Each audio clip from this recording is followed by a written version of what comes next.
Carol Shea-Porter. Carol and I met back in 2004 in my hometown of Exeter. She and Sue Mayer were exercising their constitutional rights of freedom of assembly and speech quite succinctly, quite professionally. We've come a long way since then, haven't we, Carol? Yes, we have.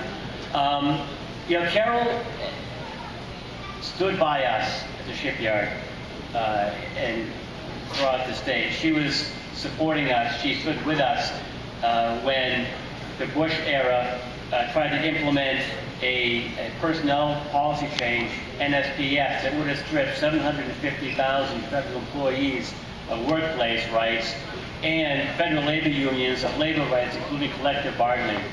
Carol stood with us, and as a member of the U.S. House, Carol submitted legislation to finally put the final nail in the coffin of NSPS.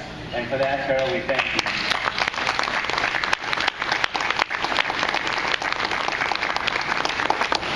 For almost 40 years, the Navy had refused to fund the upkeep of our infrastructure at the shipyard.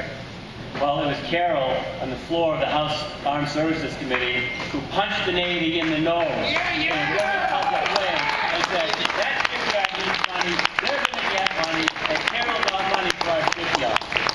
Carol is a strong supporter of working men and women, not just at the shipyard or in New Hampshire, but across the nation. Carol shares our values and our beliefs 100% of the time. And it is great pleasure and honor that I introduce a dear friend of mine, Carol Shea-Porter.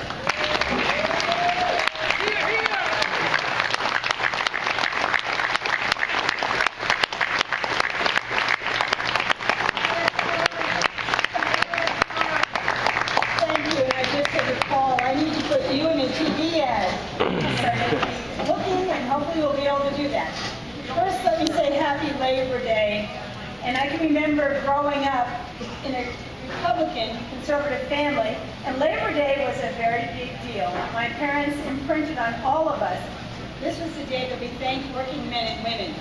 And I don't know when the message changed in the Republican Party, but it's changed dramatically, as we know. So now you heard Bernie Sanders and you've heard other wonderful speakers. I don't need to go over the road that we've been traveling down. I just need to say one thing to all of you. And that is that you need to be on that field with all of us, playing as hard as you can. Because the team that plays the hardest is the team that will win. And we know what's at stake here. Now, there will be a lot of outside money coming. There was before. And the reason Paul talked about was certainly one of the reasons they came after me. And we do have to change that. And I have signed on for a constitutional amendment to say that corporations are not people. And they can't be regulated.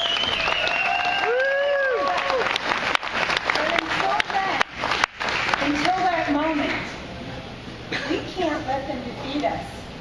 And because of your work, and because of the work that people have been doing for the past 2 years, telling the story, correcting the record, I have now won 7 out of 7 polls. It shows you who wins. So my message right now is, will you help me win the biggest poll of all?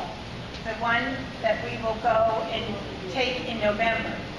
Stick up for me, stick up for you, stick up for your neighbors, stick up for this country, get out there and work, and we will win. Thank you very much.